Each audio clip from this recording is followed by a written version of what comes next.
Welcome to the Passive House podcast, brought to you by Passive House Accelerator, a catalyst for zero carbon building. For news, stories, and connections from all flavours of Passive House, check out the articles, videos, and more at passivehouseaccelerator.com. Sign up to receive regular updates about events, join the community forum, and of course, attend the weekly online Global Passive House Happy Hour. Now, here's this week's Passive House podcast.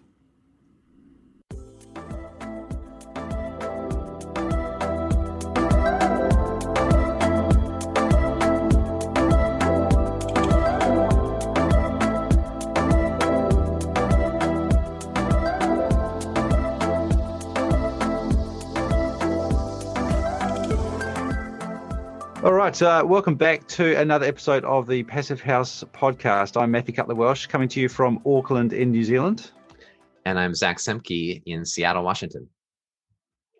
We hit, it was about 12 degrees when I went out for a walk this morning, and I think further down south in Christchurch, they were getting down to around 0 Celsius. So yeah. Winter is approaching here. Things are cooling down a little bit, which always happens this time of year, but it always takes people by surprise, it seems. But things are warming up at your side of the world. They are. In Fahrenheit, we're in the 60s, and we just got 4 COVID chickens. We're kind of late in the game to do the COVID chicken thing, but that's what we did. So they've been living in the basement bathroom. Is that what comes after sourdough? Is that the next progression? yeah, exactly. It's the level up is to go to chickens. And so we leveled up several weeks ago, and they've been living in our bathroom as we build this incredible chicken structure with my brother, who's an amazing builder. Anyway, they're going to spend their first night outside tonight, so it's a momentous day. Exciting times. Yeah, definitely. And you're fully vaccinated now.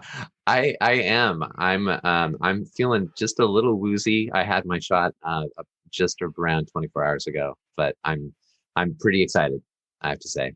Yeah, pretty excited. Yeah. Awesome. Yeah. All right. Well, let's get into this week's interview, which is a good one. But before we do that, we got a few people to thank for helping to support this show and the Accelerator in general.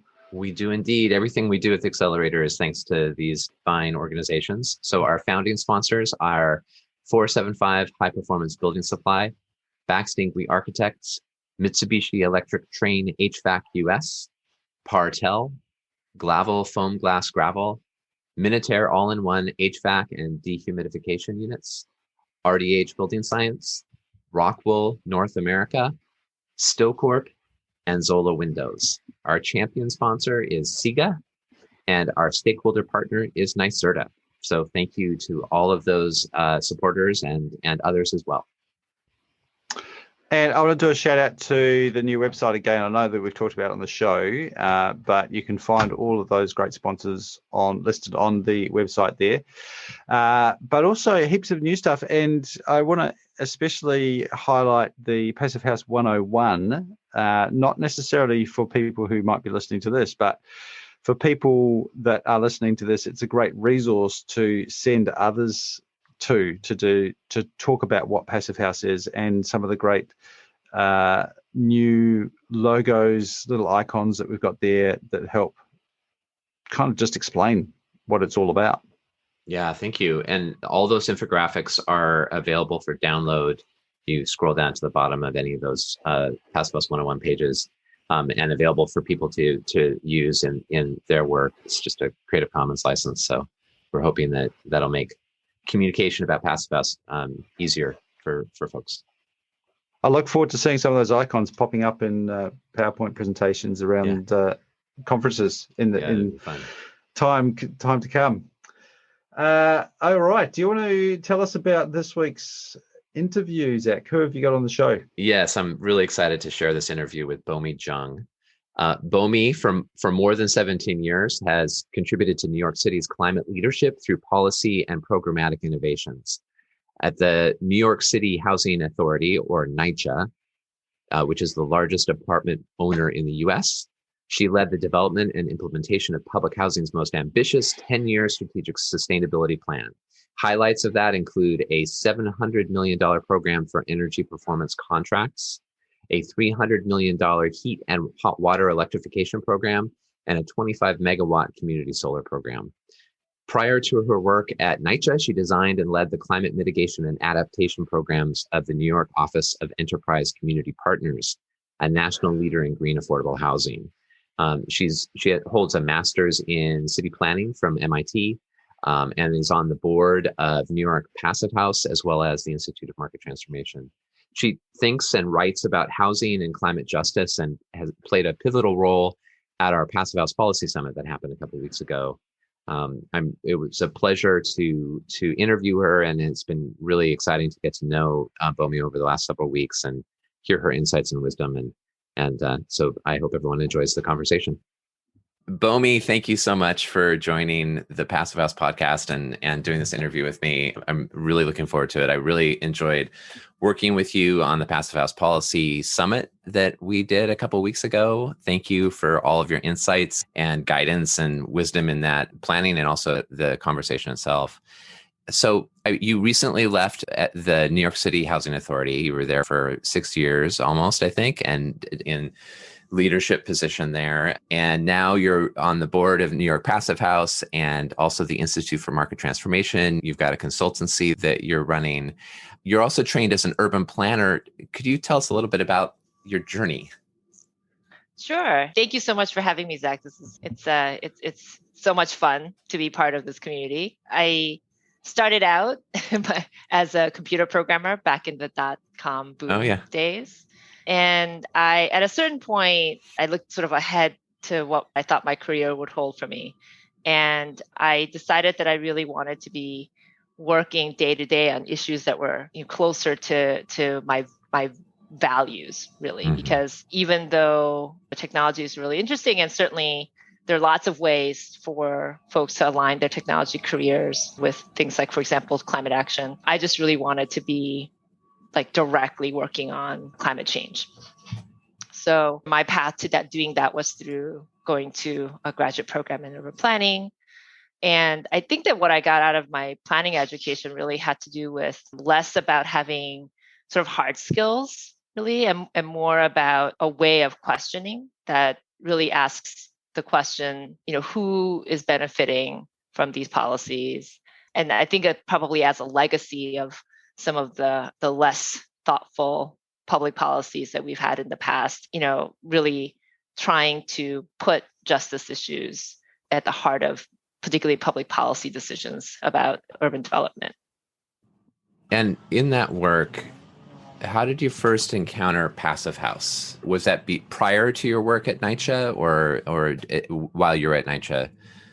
How did that come about? So I first ran into Passive House because before I went to graduate school, I got together with a couple of friends and started an organization in New York called Green Home NYC. And the purpose of Green Home NYC was to try to make professional green building information accessible to lay people. So people who are making decisions about what to do about, what kind of paints to use in their apartment renovations, just regular day-to-day New Yorker decision making.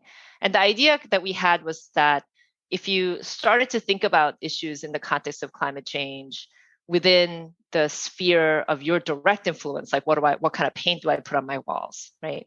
That you would carry that way of thinking into whatever your professional sphere ended up being. And that ultimately, I think every job is a climate change job at some point, right? Because every aspect of our economy is going to have to pivot towards doing something about climate change.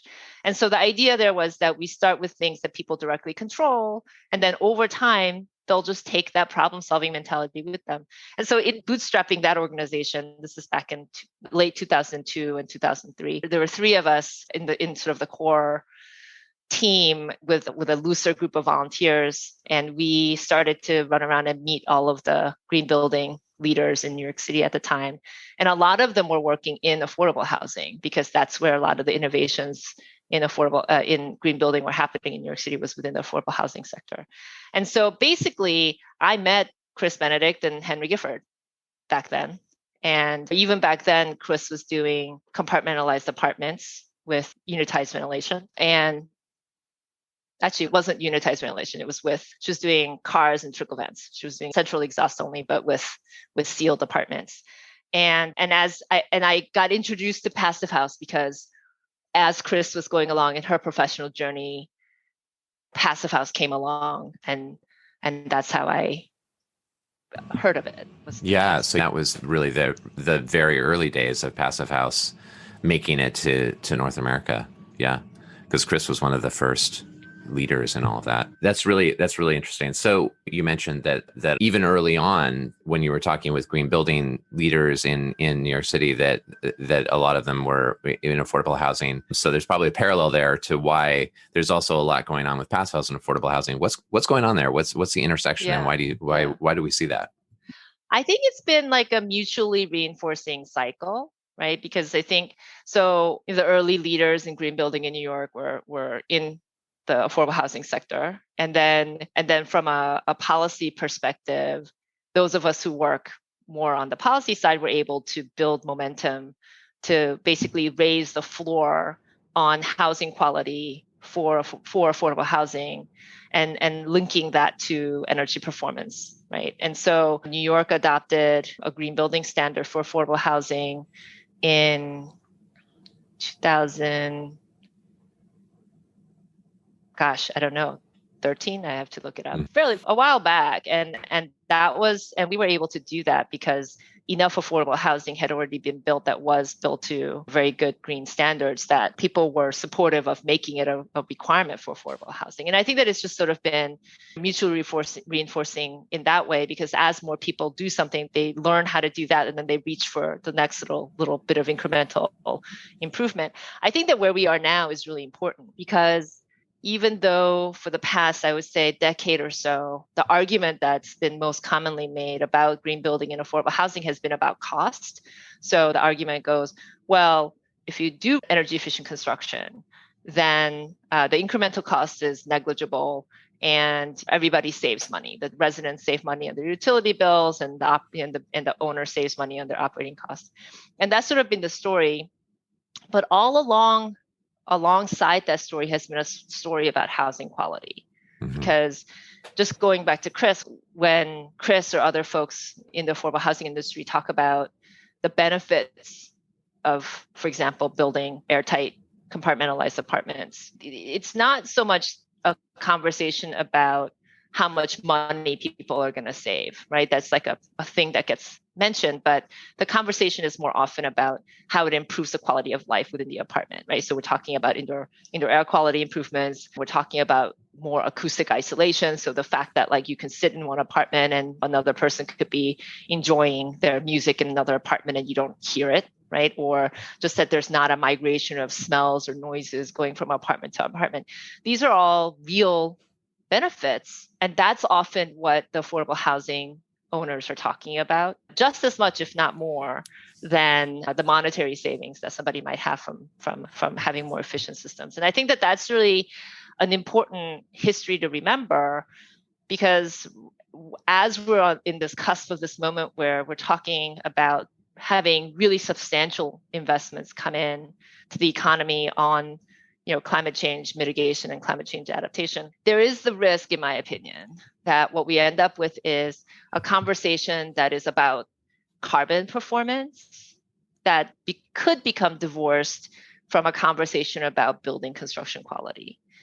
And from my perspective, if you have a crummy building and then you put heat pumps in the crummy building, you still have a crummy building. You just now have an electrified crummy building. And that's not, I don't think that's the outcome that we're all hoping for. And that's really why the Passive House movement, to me, is really powerful, because it gives you a way to encapsulate what we think is the best that we can do in the industry with sort of just one word, right? Like, or well, I guess 2 words. Two. Yeah, 2 words. One phrase, 2 words. Well, German is have one, but that doesn't count because German word. Anyway, that's a whole other lots of conversation. things could be one word, but you can point to it and say, when we say, well, what do you mean by we should be building to a better housing quality? Well, we point to that thing and say, well, you should be building passive house, or you should be building, and in DOE's parlance, right, Department of Energy's parlance, it would be zero energy ready buildings or whatever. But even that is harder to say than just passive house.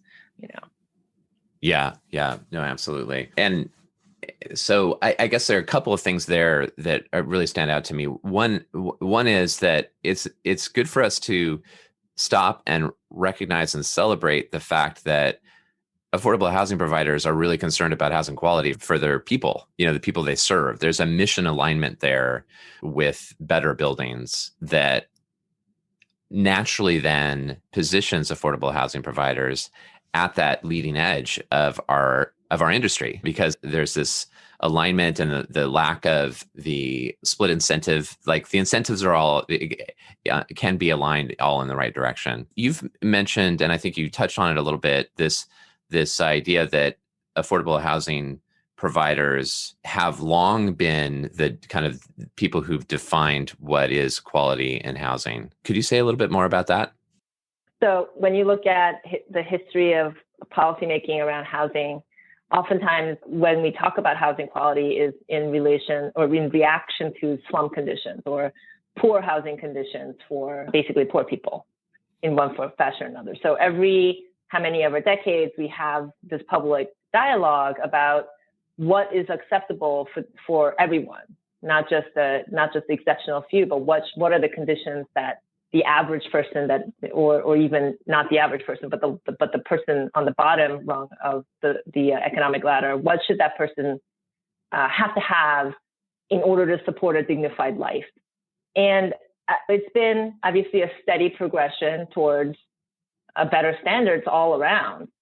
But we're in a moment today where, again, we're having this tension between there needs to be a sort of a quantum step forward in housing quality, because what we can build today and the best housing or best building construction that we know how to do today is not very close together, right? I think part of this has to do with the fact that even with all of the standards and the supports and tools around passive house, it's still a relatively difficult feat to pull off. When I listen to the Passive House Accelerator case studies, for example, which are all like amazing and exciting, and it's great to see everybody across the country doing these projects, I'm struck by the fact that there is a good amount of this kind of craftsman-like attention that's required to deliver these homes.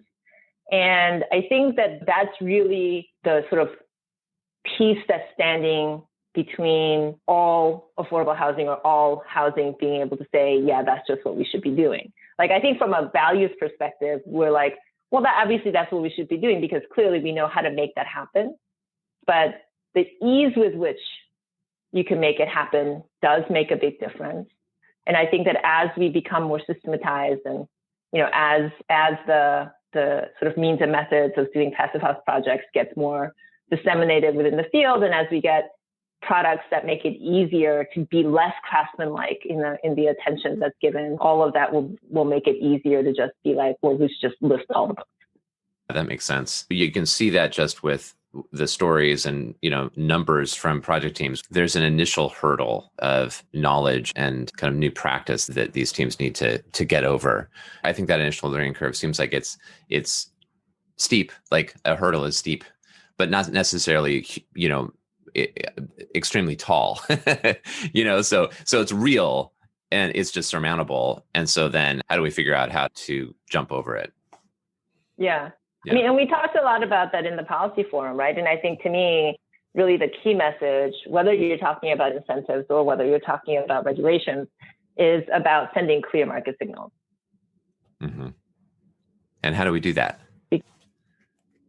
Well, I think one of the ways is to get the population that's familiar with doing that kind of construction to be a bigger population by providing incentives, right? To say, okay, well, if you're inclined to do it, let's give you a little carrot for doing it. Another way is to say, well, your standards are going to change over time in this fixed fashion. So you know that you have 5 years to get from where you are to be able to deliver this other performance quality that you have to get to. And so now you're on notice. You have to make that leap in terms of how you do your business. I think both of those things are obviously necessary and are mutually supportive. I think there's also just a lot that governments can do, both in terms of making resources available. So affordable housing, for example, in a way is an easy space to talk about because all affordable housing is subsidized, right? The vast majority of housing is subsidized, period, in one form or another, even market rate housing, like anybody who gets a home mortgage interest tax deduction, like that's obviously a government subsidy. And so housing is a space where we're used to delivering subsidies. And so the question is, the debate will be, do you deliver subsidies to get more units built or rehabbed? Or do you deliver subsidies to get those units built or delivered to a higher quality standard? And I think that on the new construction side of things, it's very clear based on even just the experience that we have today, that that's really not intention, right? That people talk about, as many of your guests have done in the case studies, they talk about what the cost increment was on their first project and what the cost increment for their second project was. And basically by the second or third project, there isn't any cost increment. So we know that on the new construction side, that's really not intention.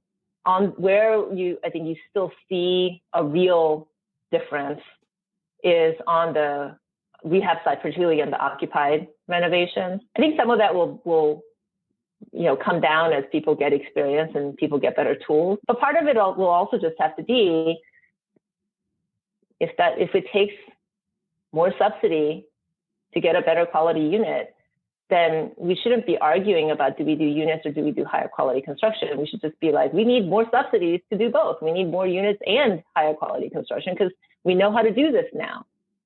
Yeah, definitely. So what are some successful examples, case studies of including community and residents in decision-making around the planning and development of affordable housing that impacts these communities? Are there good lessons that we can draw from that in terms of inclusion of residents?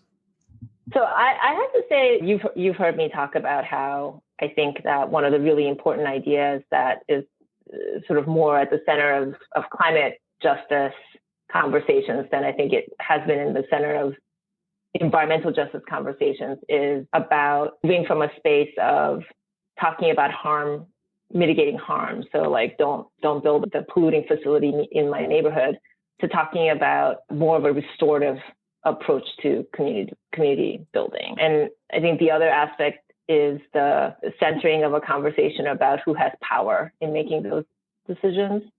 And I think that both of those things are somewhat difficult for us as professionals to talk about because we're in a field, just people who deal with any part of building buildings or in community development, we're in a field that has been struggling with those conversations about participation and power for a long time. And I think part of it is, we all spend a lot of time becoming professionals in this sector, and there's a lot of complexity to it. And it's not even about, we don't know how to have conversations with frontline communities. It's just, it's difficult to contemplate how do we meaningfully collaborate with lay people, right? So whoever they may be, so non-professional. I think that what I have seen work is examples of organizations that really put down roots in these sort of conversations with the communities that they serve. So organizations that have multi-year rich relationships in particular neighborhoods. And so you're not coming in to build a thing, having a conversation on opposite sides of a table, and then moving on to the community. There are some organizations that have really invested in conversing with organizations that represent frontline communities, partnered with them in designing the buildings that get built, and then also just being around for the duration as a long-term owner or long-term supporter of those frontline organizations. And I think that you see that in both for-profit organizations and not-for-profit organizations in the affordable housing side in particular. And I would love to see, or to think about, like, how do we make that kind of long-term relationships more accessible to everybody in the built environment field, not just these sort of these folks who have specialized in particular neighborhoods. Yeah. So as usual, I don't have an answer. I'm just like, how do we do that? And how do we, for passive house organizations and also practitioners, ideally there'd be a mix of some of that direct relationship building with communities that you're working in, as well as partnership with the organizations that have those long-standing relationships. Yeah. And I do think that all of the conversations that folks are having about inclusion and diversity within sort of their organization, like, I think those are all also important. But the reality is that architecture and engineering is a field that's dominated by white men. Yeah. Yeah. That's not going to change overnight. So I think we do have to think about, how do we problem solve for this goal, right? So for climate justice goals, how do we problem solve for that in the ways that we normally engage with problems? Sort of not as like this sort of side thing that's going on while we're doing our work, but how do we bring that into part of the work that we think about each in our approach to problem solving, right? And really just give it the professional attention that we would give any other problem. And I think that probably people will come up with lots of creative ways to go and how to bridge those communication gaps and how to bridge the vocabulary and how to figure out how to spend time with, listening to frontline organizations. I think all of those things are things that could happen as soon as we start looking at it as part of our problem space. And you've done some writing about this. Could you maybe mention your ideas about including some of this into charters? Yeah, sure. So we're in a very professionalized world where we have professional standards for how we go about documenting intention and how we document the processes that we're going to follow in order to make sure that those intentions become outcomes, right? And one of the tools that I think probably nearly all projects use is we have some version of a project charter, right? And we have some version of like a charrette or a kickoff or something where we all sit down and we come to an agreement as a project team on what are the goals that we're trying to accomplish, across the disciplines and with the owners and all of the service providers. I mean, that is the moment, I think, where if we can include climate justice as one of the criteria that we're thinking about professionally, we would build the processes to keep accountability within the project, right? Because, well, what goes into a project charter, right? You say, well, our goal is X, Y, and Z. And then you go on to say who's responsible, right? And how are all of the different parties differently responsible for that outcome? And you're able to put budgets and timelines attached to those things. And so if we can make it part of our business, then I think we just have a better shot at bridging that intention and outcome. Yeah. At the summit, you also shared a proposal around the concept of 10%. Could you share that too? Yes. So this was really, it came out of the conversation of prepping, for that call, right, with everybody on there. I thought it was it was a great takeaway for I think everyone, but particularly principals to think about is if what we need to do is make this part of our day-to-day problem space, then maybe we start just by allocating time to it. So just like you have 1% for the arts and these sorts of other commitments, maybe the way we start is by saying we're going to give 10% of our attention to climate justice. So set aside half a day every week to think about and to problem solve around how are we going to make climate justice part of our projects. And so whether that's sort of, doing self-education, as it were, there's a lot of great information out there about the history of how we have manifested systemic inequality and racism in urban development. Like whether you start with sort of giving yourself and your firm a look back on here's our field history with these issues and how do we want to move forward differently, or whether it's reaching out and making relationships with the organizations that work in the areas that you serve, and literally just you could just be like, the people have open meetings, go and attend and see what residents have to say. I mean, I'm sure again, like that people will have lots of great ideas once they put it onto their calendar to think about it. And so maybe that's a pledge that we make as professionals, right? We're going to spend 10% of our time making this part of our problem space. We'll hope that this conversation can inspire folks to dive into that challenge. So what else would you like to share? I want to be mindful of your time here. Yeah, I think one of the things that I have been thinking about just very recently is how this conversation about passive house and about climate justice intersects with the conversations that are going on right now about the future of the electrical grid, right? So obviously, we're all in one form or another engaged in the conversation about electrification. And I think that it would be a shame if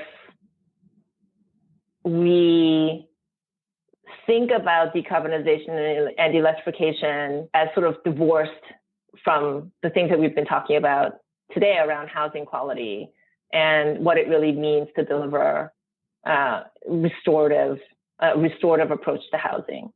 Because again, if you define the problem as we got to lower emissions and that's all that we have to do, some of these other necessary conversations could become secondary to that goal. And I read some paper recently that said something like renewable energy advocacy is not the same as decarbonization advocacy. And I would go further and I would say the decarbonization advocacy is not the same thing as climate justice advocacy. When you talk to anyone, you say, well, what's the most important thing to you? And if you ask that question in the sense of like, what's the most important thing to you as a practitioner, maybe they'll be like, oh, air sealing is the most important thing, or, vapor control is the most important thing. But if you say, is that what you're going to be saying on your deathbed? They're like, no, it's my family is the most important thing. I mean, we're at a point where we have been so sort of collectively okay with unkindness that's where we are.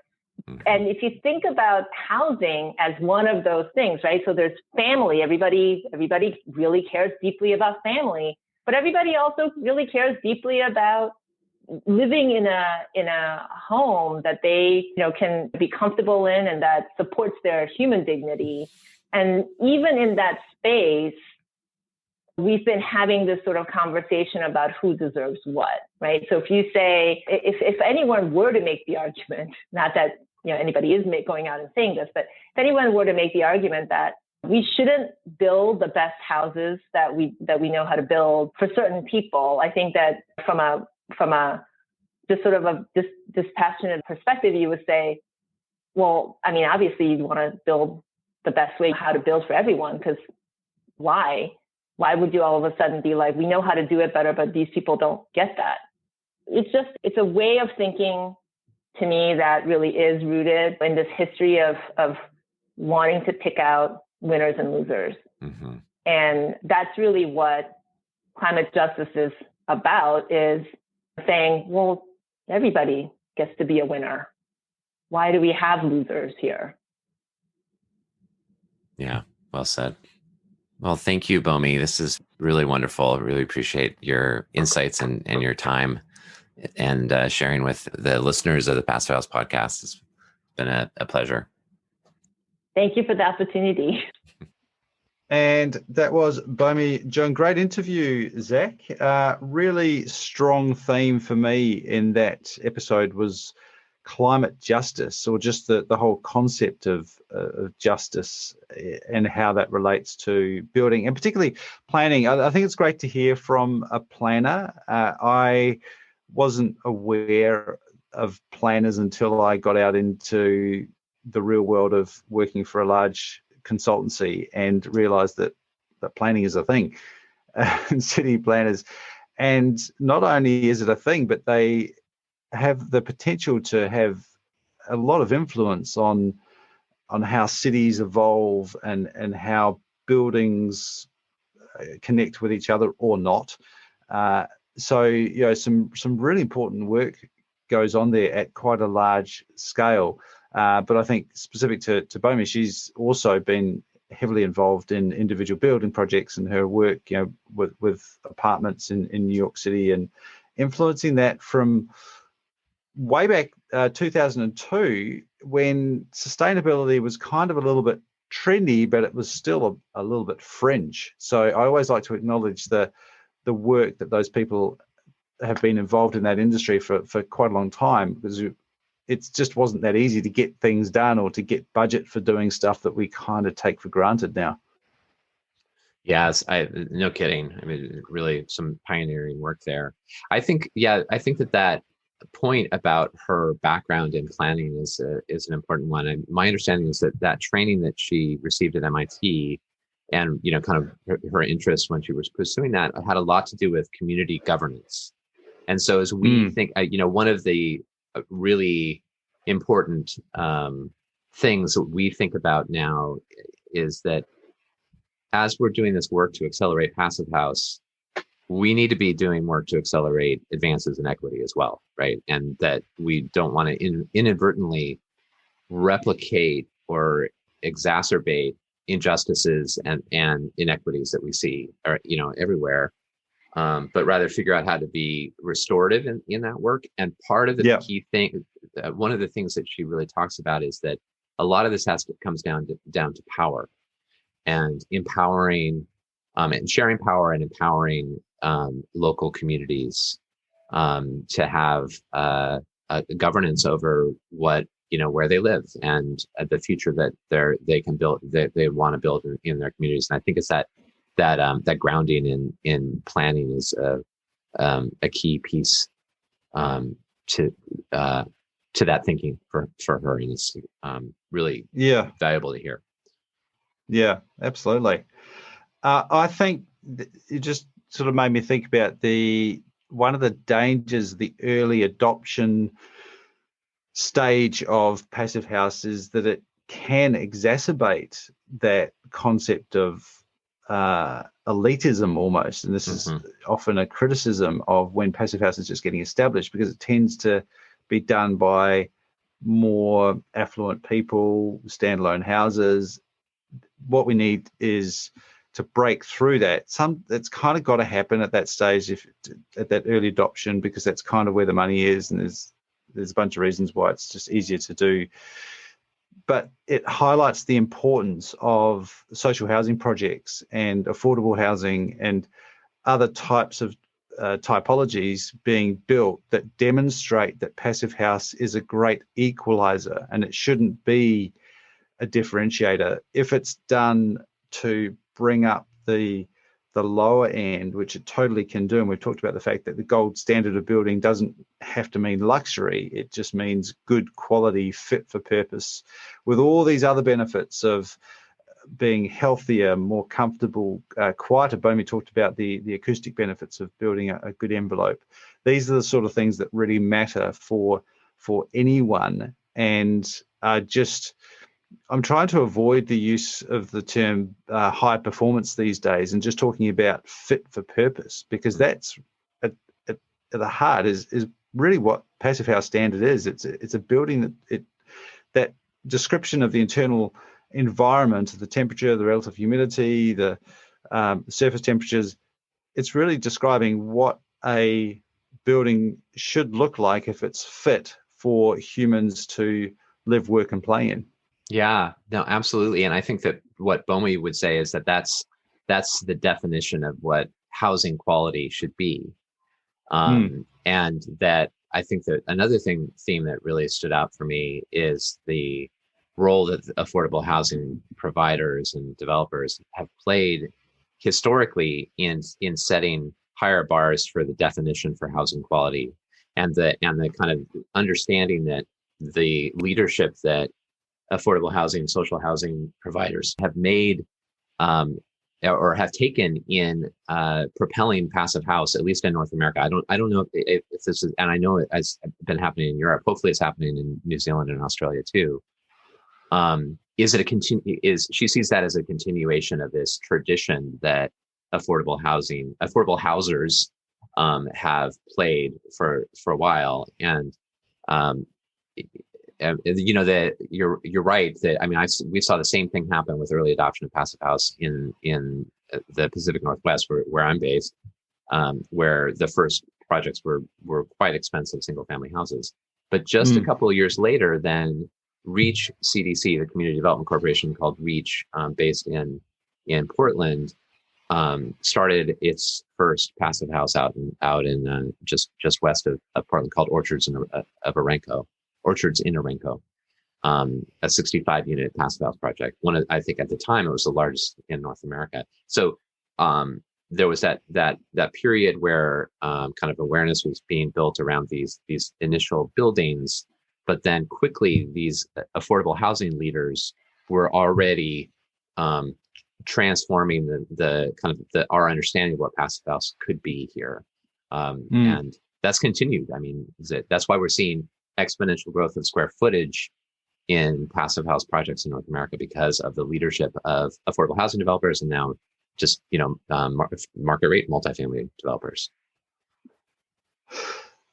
You might have alluded to it there, but what do you see as the actionable steps for people listening to this, or professionals?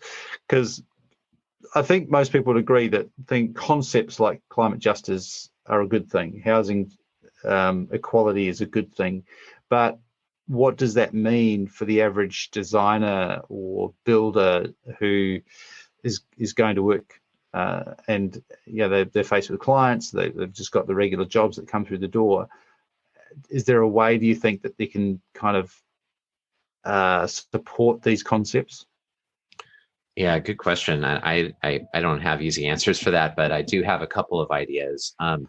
One is related to Bomee's 10% challenge, to dedicating 10% of your time and energy toward advancing equity in your work. And I think for me, some of the first steps is just learning and reading and listening. I find that